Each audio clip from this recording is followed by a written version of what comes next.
Yun na nga mga kababayan, meron ho tayong kasabihan dito sa PH Update. Pagka ang magnanakaw ay gipit, heto ho, sa pare kumakapit. Pray over pa more. Diba? Kung naniniwala ho kayong magnanakaw, yang si Martin Romualdez, ishare nyo ho itong video para magulantang ho siya. Magtaka ho siya bakit nakaabot sa akin tong video na to ni PH Update. Kasi naniniwala ang sambayan ng Pilipino na magnanakaw ka, Martin Romualdez. Ibang klase ho mga kababayan, ha? Pag ang mga politikong magnanakaw ay gipit, sa mga pare kumakapit. Meron pa ho tayong isa dito mga kababayan. Pag ang mga politikong magnanakaw ay gipit, sa pare kumakapit. Ayan ho mga kababayan. Heto na ho mga kababayan. Alangan naman puro larawang ka lang PH. Diba? Puro larawang ka. Pray over yan. Palayasin nyo yung mga masasamang espiritong may control. Ay, sa bagay. Siya yun eh. Anak ng tao ka. Papa-insert ka ng 100 bilyon. 25 billion daw di umano napunta sa'yo, sabi ni Saldi ko. Kapal na mukha mo, Brats. Pagka ang mga politikong magnanakaw ay gipit, sa CBCP kumakapit. Ano Pedro Garamata? Yan ang tanong, CBCP magkano? Hindi nyo ba ako hagisan dito? Mawalan nga kayo. Hindi, joke lang, baka bigla tayong hagisan. Wag. Di ko kailangan yan. Baka galing pa yun dun sa mga mali-malitang hinatid ni Saldi ko dyan sa Malacanang. Wag na lang. Pangbirang yan. Ito, November 16, 18, INC rally is not supported by the Roman Catholic Church. Akala mo pagka talaga nagsabi, Roman Catholic Church, talagang bigat na bigat yung datingan no? Karamihan ho ng mga Katoliko sarado galit kay Marcos Jr. Ngayon, yung organisasyon na CBCP na yan, kung makapagsalita, akala mo pangkalahatan ng simbahang Katolika. Napakalaking kabalbalan. Heto na nga ho yan mga kababayan. Pagka ang mga politikong magnanakaw ay gipit, nagpapapray over at kay CBCP kumakapit. Diba? Ang tanong magkano? Nagtatanong lang naman tayo. Di ko kayo pinaparatangan ng kung ano-ano. Pero ang sigurado ko dito, pagka ang presidenteng gipit na magnanakaw... Mali. Rewind. Pagka ang politikong magnanakaw ay gipit, sabi CBCP kumakapit. Papahama ka PH update sa pinaggagawa mo na yan. Diba? Hindi Mantakin nyo mga kababayan, nagdudumilit ng ebidensya. Ang dami nang namatay sa baha, ang dami nang nasiraan ng mga kagamitan, ang dami ng mga nasawi dito sa katakawan sa pera ng mga nasa kapangyarihan.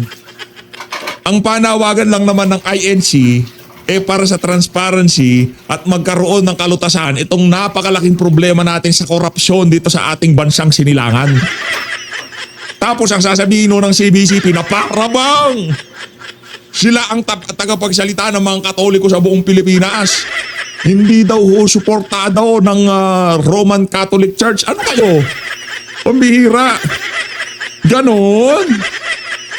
Dahil ang galaw INC, dahil nagsusumigaw ang bilang ng INC, hindi sasama ang Roman Catholic Church? Nakalanto ko Ibig sabihin, hindi ho kayo para sa tunay na pagbabago dito sa bansa na to.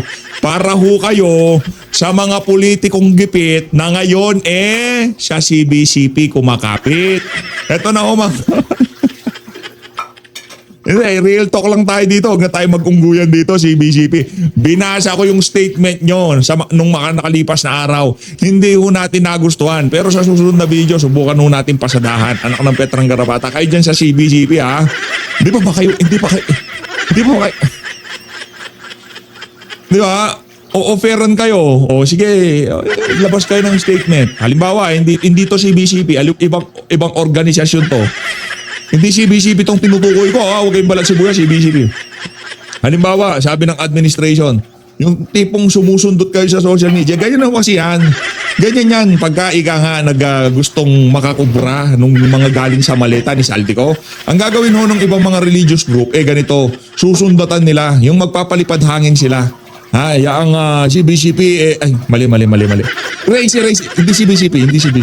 Yang, kunyari, PH Update Organization, kinukundina ang malawakang korupsyon na nangyayari sa ating bansa. Yung mga salita na yon, ika nga, warning sign lang yan. Parang sinasabi mo lang sa administrasyon, nanonood kami, nakikinig kami, anong plano nyo para sa amin? Ngayon, pagka sinabi ng administration o PH Update Organization, church, or kung ano pa man ang pangalan ng ano mo na yan, buisit mong organization, o sasabihin niya, wag na kayo sumama dyan sa rally. Pag-pray over nyo na lang ako. Yung kalahating, yung 500 million, nandun na sa isang maletang binigay ni Saldi ko. Ano sasabihin nitong, hindi yung CBCP ang tinutukoy ko dito ha. Yung ibang mga religious group na hindi ko papangalanan. Yung CBCP talagang free over lang yan. Free. Free over lang ho yan. O syempre, pagkakuha mo ng 500 million na nandun sa maletang ibinigay ni Saldi ko, sasabihin mo na lang, hindi namin suportado yung panawagan ng INC na yan. Anak ng toko, ang lalaking mga gag. Mga mukhang pera kayo, mga langya kayo. O dito tayo kay Hermogenes Esperon, isa sa mga kilala, rinirespeto, malalim pagdating sa militar sa ating bansa. Hermogenes Esperon, pakinggan mo natin. Good. Maraming matino, marami ring aalis. Yun, maraming matino, maraming aalis. Patikim pa lang ko yan mga kababayan. Yung kompleto, magkakulay pa naman kami ng damit nitong si Sir Hermogenes Esperon, no? O ano ho yan? Patikim pa lang yan. Mamaya ho natin papanuurin yung kabuuan ng panayam na yan sa kanya habang tinitingnan natin itong pagpapreyo. Toko, bait mo dyan, brad, ha? Hindi ka ba wala ka bang nararamdaman na mainit sa sa kalamnan mo? Baka gusto lumayas ng mga kurakot na demonyo na nananahan sa'yo, ha? Langya ka. Kasi hindi na hugawain ng isang matinong tao. Yang mga ganyan, yung tipong magpapa-insert ka ng 100 bilyon, pambihirang yan. Eto na ho mga kababayan, tong si ate, gusto ko lang bigyan ng bigay sa kanyang spotlight, ika nga. Ate, ano ho bang masasabi nyo dyan sa mga kaganapan ngayon sa ating bansa? Game. She was right from the very beginning. Oh, she was right from the very beginning. Palakpakan. Nasabi ko eh. Diba? She was right from the very beginning. Ito naman ho mga kababayan. 5 billion insertion na gustong gawin ni Zaldico nitong si Martin Romualdez. Hindi pinayagan yan itong si Vice President Sara Duterte. Ang tanong, pagka ang presidenteng korap ay gipit, kanino kumakapit? I-comment nyo sa Remember when she first revealed how a small circle in government was manipulating the nation's budget? People laughed at her. They called her names. They mocked her. They dismissed her warnings, but she never backed down. Even when different political camps banded together to silence her, she stood firm, challenging the powerful figures who treated public funds like their personal playground. She warned everyone that the national budget was being tightly controlled by just a few influential individuals. Instead of listening, they tried to destroy her through impeachment threats, harassment, and endless accusations. But time always exposes the truth.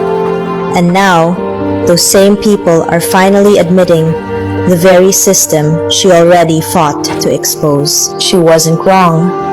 She wasn't lying. She was ahead. She was courageous. She was right all along. She was right all along. Malupit yun ha. She was right all along. Palakpakan ho natin itong si ate girl. Hindi ko man mabigyan na maayos na credit to kasi nakita ko lang yung video niya. Hindi linagay noong nag-repost yung credito dito kay ate. Mega love shoutout. Palakpakan ho natin itong si ate, ha? She was right all along, di ba? Yun ho yun eh, di ba? Matagal na tayong winarningan nitong si ate VP Sara. Ate? Bigla mo naging ate, gano'n, PH? Di, Ma'am VP, no? Matagal na ho tayong winarningan nitong si Ma'am VP Sara na itong administrasyon na to palubog talaga ito dahil wala silang ginagawa sa gabinete, sa meeting kung hindi pagplanuhan kung paano pagnakawan ang sambayanan. Ito na ang pinakaabangan ng lahat. Itong si Boss Dada, ano ko, matindi. Mag-subscribe kayo. Malupit yan. Yan sinasabi ko sa inyo. Magaling ho yan. No? Anuhin ho natin siya. Panoorin ho natin ang mga video niya. Isa ho sa mga banateros at isa sa mga talagang sinusubaybayan nating vlogger. Kasi una sa lahat, maprinsipyo. Diba? Pangalawa, talagang hindi pa balabalentong ng ika nga mga kagaya ng ibang mga vlogger dyan. Diba? Ito straight lang to. Kung tama, pagka mali ka. Yan ang prinsipyo nitong si Boss Dada. Suportahan ho natin Boss Dada TV. Hindi ko na ipa-plug dyan yung sikat naman yan eh. Search nyo lang, Boss Dada TV. Mapupunta na ho kayo sa kanyang YT channel. Shoutout, mega love shoutout dito kay Boss Dada. Isa sa mga iniidolo ho natin yan. Malupit tong mag-vlog yan. Kung yung pagbablog na lang natin, wala ho tayo sa kalingkingan yan. Idol yan, idol. Pakinggan ho natin mga kababayan. Game! Nanonood sa SMNI, si Franco and Jake doon nasa studio. Magandang hapon po sa inyo dyan. Yes, Kong, nandito po tayo ngayon. Ano po ang nangyayari dito ngayon at ano po ang sinusuportahan natin? Well, kanina nga, nakita natin yung grupo, pinapangunahan ni Atty. GB Bondo. Ino-organize na lahat. Ang dami natin mga tao nandito, plus yung mga kaibigan natin sa media. Palagay ko, itong oras na ito, magdadagsa at siguro mga 3, magdadami na. Nung una, alam mo, Boss Dada, panawagan, accountability, transparency, justice. Pero para sa akin, makatapos yung saldi ko, malinaw eh.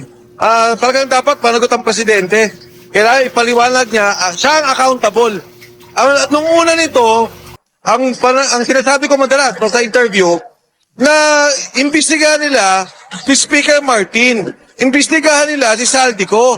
Maging yung mga tao ni Saldico para makita saan napupunta yung pera. Ngayon, si Saldico lang nagsalita eh. So, medyo Boss Data, ibang usapan to. Malinaw sa akin ang isyong to, ang Pangulong Presidente Marcos, Bongbong Marcos, ang kailangan siya magpaliwanag dahil itong problema to, mukhang siya ang mastermind. Pero, Kong, sinasabi po nila na kasama daw kayo sa listahan ng mga destabilizers ng gobyerno. Nako! Tapos nananawagan po kayo ng pagbibitiw ng mga nasa gobyerno. Ano po masasabi? Kung narinig ko rin yan, kasama kasi listahan itong si Montulfo. Yung pinipilit niyang talagang maging relevant ngayong mga panahon na to. Anak ng toka. Uy, Montulfo! Nakita ko yung picture mo nung ginulpikan nitong si Mark ano pangalan to? Si Mark Kalimutan. Dagi nung binulpi ko yan. Sa airport. Sabi nyo doon? Una, Boss Dada, kahit anong tingnan nila lahat ng interview ko, hindi ako nananawagan ng resignation. Ang panawagan ko, imbestigahan nila ng tama. Huwag nilang gawin yung script nila ayon sa kagustuhan nila kung sino lang dapat ang makulong, kung sino lang dapat ang kasuhan. Ngayon, ang panawagan ko talaga, mag-resign ng Pangulo. Matapos ituro ni Saldico na siya talaga ang kumukuha ng pera. Dahil alam mo, Boss Dada, yung issue na to, nagsimula ako na involved dahil kay Sergeant Cotesa.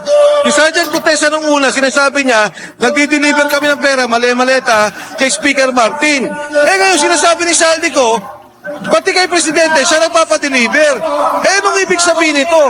Hindi ba si Saldico tao nila, chairman ng appropriations nila, sila yung magkakasama, sila yung sindikato sa nangyaring nakawan sa pondo ng gobyerno. Yun nga, pagdating naman doon kay Orly Cortez, Kung medyo bumabagsak ho yung audio kasi talagang sinusubukan ko hong tanggalin yung background music kasi meron hong background music tong interview na to. Ano nyo na lang subukan nyo na lang intindihin ng matinding pag-iintinding kailangan natin dito. Kasi talaga kung susubukan kong tanggalin yung dito background music, no? kay Orly Gutesa, ang sinasabi nila si Saldico daw hindi dapat paniwalaan dahil hindi under oath. Pero si Orly Gutesa is under oath pero parang hindi pa rin nila pinapakinggan. Kasi nga, Boss Dada, gumagawa sila ng script ng sarili nila.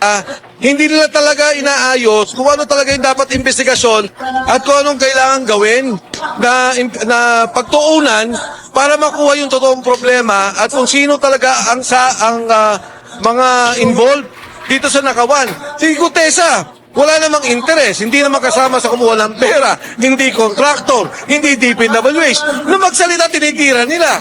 Imbis na hanapin nila yung 90 pagkasama ni Orly Gutesa doon sa pag-deliver ng pera. Imbis na tingnan nila o patawag nila si Saldico o si Speaker Martin para pag-usapan talaga ano ba yung sinasabi ni Gutesa. Ngayon nagsalita ni Saldico, hindi na naman daw totoo. Kasi yung script nila, Labo eh, si no? Alcantara ang mastermind, yung district engineer ng Bulacan, siya ang utak, at doon lang sa Bulacan na nangyaring flood control problem. Paano yung Cebu? Paano yung Bicol? Paano yung ibang lugar? Lahat ng problema sa flood control, DPWH, DOH, DSWD, lahat yan sinausawan ng gobyerno ni Bongbong Marcos. At kasama nila dyan, si Saldico at si Speaker Martin Romualdez. Kung isa pang tanong, lumalabas na parang pinaiikot nila na ito daw si Zaldico, pakawala ng mga Duterte. Ano masasabi mo naman dyan? Paano? Si Saldico, yan nga si Saldi, kaibigan ko si Saldi kaibigan ko Speaker Martin. Si BBM, tinulungan ko ng eleksyon kasama si Inday Sara, yung unit team. Wala akong magagawa at patatapos ang pagkikipagkaibigan namin kung sila nagnanakaw sa gobyerno at ilalapastangan ng taong bayan. Palakpakan. Yan lang naman eh. Matatapos ang suporta ng bawat isa sa atin dito sa PH Update sa isang politiko o individual pagkaiga nga doon sa prinsipyo na dapat tulungan mo ang sambayan ng Pilipino ang ginagawa ho nitong mga to pag nakawan nila ibang usapan na ho yun. Si Saldico, matagal na bossing yan. Chairman ng Appropriations, siya gumagawa ng budget. Sino kasama niya? Si Speaker Martin Romualdez.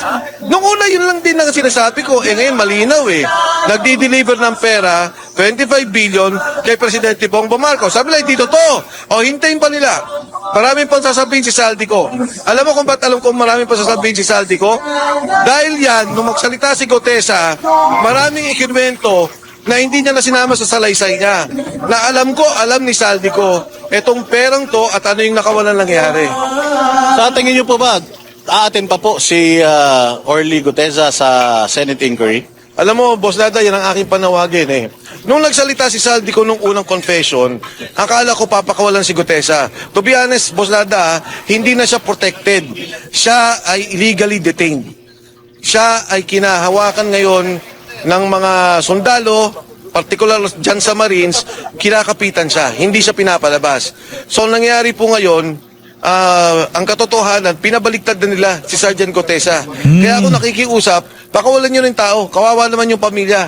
Kawawa si Sergeant Gotesa. Lang yan. Pinabaliktad na ho pala. Paano yan? Pinabaliktad nyo yung si Gutesa, yung amo niya naman ang nagsabi. Anak ng toka, yung amo niya nagsabi na totoo ang sinasabi ni Gutesa. Ngayon sasabihin ni Gutesa na hindi totoo yun. Inutusan lang ako ni Congressman ganito, nitong si Senator ganito. Sabi ni Saldico, hindi. Totoo lahat ng sinabi ni Gutesa. Para doon sa mga nagpabaliktad, anak ng Petrang Garapata, kakagigil kayo. Wala kayong puwang sa pamahalaan. Kung taga-Marines man kayo, mga walang kwenta kayo. Huwag na nilang gipitin dahil yung tao naman, sincero ang paniniwala at pagtulong sa bansa. Wala pong kinuwang pera yan, walang interest po yan. Yan ang pinaka hindi involved. Buti ka si Saldico. Bilyon-bilyon yung pera. Yung mga kontraktor, nakita niyo yung mga kotse, yung mga pagmamayari nila, grabe, bilyunan. Itong taong to, nakita lang naman niya, binaha sila Nasabi niya, ito pala yung dinideliver namin pera. Hindi, Boss Dada, yun ang aking apila. Kung sino man may hawak sa kanya, please, pakawalan nyo, wala namang alam yung tao. Yung statement ng ating mahal na Pangulo patungkol dito sa mga akusasyon ni Zaldico, sinasabi niya na makikita naman daw sa lifestyle ni Zaldico na siya mag-isa ang gumawa nitong karumal-dumal na krimen na to sa bayan. Naniniwala po ba kayo? 3 taon, Chairman of Operations. Di ba dapat alam mo yun dahil budget chairman mo siya Nakikita mo yung tatakbo ng pondo, di ba dahil ikaw yung nagsasabit ng pondo. Tapos yung sinasabi sa Saldico, nagpasok sa bicameral committee, nagkaroon ng insertion. Sabi lang, bakit kailangan insert? Pondo naman ng presidente yun. Kasi pagka bicam, hindi na pinapakalaman ng mga congressman tsaka senador. Doon lang ang singitan yun sa maliit na komite. 3 taon pinabayaan nyo, tapos ngayon sasabihin nyo, kalaban nyo, magdanakaw. Mukhang walang maniniwala dyan. Para bang Boss Dada sindikato kayo, akyat bahay, 5 kayo, nakaw kayo ng nakaw. Nung nagtapat na yun, sasabihin nyo, hindi, yan, siya lang ang magnanakaw. Grupo ho kayo, tagal nyo magkakasama. Alam ko, masyadong maraming appointments at busy si Kong. Manawagan po tayo sa mga kababayan natin na na hindi pa nagdidesisyon na punta rito. Bakit kailangan magpunta sila rito ngayon? Sa ating po mga kababayan, alam nyo, madalas sinasabi nila no, na bakit ganyan ang mga Pilipino sa iba't ibang lugar pag konting issue ng korupsyon lumalabas. Alam ko may pagtitimpi ang Pilipino, pero sa ngayon, hindi na po tayo dapat magtimpi. Grabe na po ang nangyayari. Yung pong perang nawawala, dapat edukasyon ng inyong anak. Yung perang nawawala, dapat yung na-hospital po tayo nababayaran. Marami nagkakasakit, hindi mabayaran. Pilit, wala kang pondo. Ito pong perang nawawala, dapat hindi po tayo nababaha. Yung flood control, ang ibig mong sabihin yan, pondo para ayusin ang pagbabaha. Hindi ho yan pagdidredging lang at paglilinis. Pero patuloy nakita natin yung nagbabaha. Kaya ako sa ating mga kababayan, naniniwala po ako na nasa puso nyo at isip nyo yung mga pangyayaring to. Samahan nyo po kami dito, magpakita po tayo dahil dapat pong itigil na po to. Tama na, sobra na. Wakasan na po natin itong nangyari sa ating bansa. At syempre huwag nyo kalimutan, panoorin si Boss Data para ating pinapanood ng... Kapatid, isipin po natin sandali at sana naririnig tayo nung dapat makarinig nito. Tayo na nga ang ninakawan, tayo pa ang inaakusahang nagde-destabilize. Tatanungin po namin kayo, tayo ba ang nagnakaw? Tayo ba ang nagnakaw? Tayo ba ang nagnakaw? Hindi nga tayo ang nagnakaw. Tayo ay ano? Tayo ang ninakawan. Pagkatapos tayo pa, nung magreklamo tayo, tayo pang inaakusahan. Payag kayo? Payag kayo? Ang transparency, hindi lamang prinsipyo ng mabuting pamamahala. Ito po ay utos ng katwiran. Kapag bukas ang proseso, kapag lantad ang katotohanan, nagkakaroon ng tiwala ang mga mamamayan. Ngunit, kapag may pagtatago at panlilinlang, lumalaganap ang kawalan ng tiwala, lumalaganap ang galit, lumalaganap ang pagkakawatak-watak. Kaya, kung nais nating makamit ang kapayapaan, dito po sa ating bansa, kailangang manaig at mailantad muna ang katotohanan. Katotohanan ang dapat ilantad. Iparinig natin sa kanila ano po dapat gawin sa katotohanan.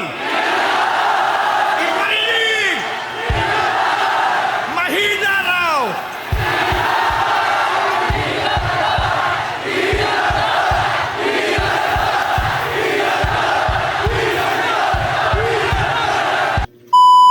Lumabas ang video ni Zaldico. Nagpalabas ng statement ang ombudsman. Ano sabi nila? Kahapon lang ito. O para bago namin tanggapin yan. Kinakailangan na umuwi ka rito at paberipika mo yan. Siguro panutaryo mo yan. Gawin mong opisyal yan. Lahat na po ng requirements ngayon ay kanilang hinihiling. Nakalimutan nila sa mismong charter ng ombudsman, yung mismong batas na gumawa sa opisina ng ombudsman. Pwede kang maghain ng complaint sa anumang kaparaanan at anumang forma. Kahit anonymous tatanggapin. Paano natin may papalitaw ang transparency at magkaroon ng accountability sa ating bansa kung ang namumuno sa Ombudsman Office na dating Secretary ng Department of Justice at ang kanyang Prosecutor General, sila ang unang taga-usig, sila ang unang dapat magsampa ng naukol na kaso para sa ganun mapanagot natin ang nagkasala. Sila pa ang nangunguna para pagtakpan lahat ito. Papayagan po ba natin yan? Hindi ba iniinsulto nila tayo niyan? mainsulto?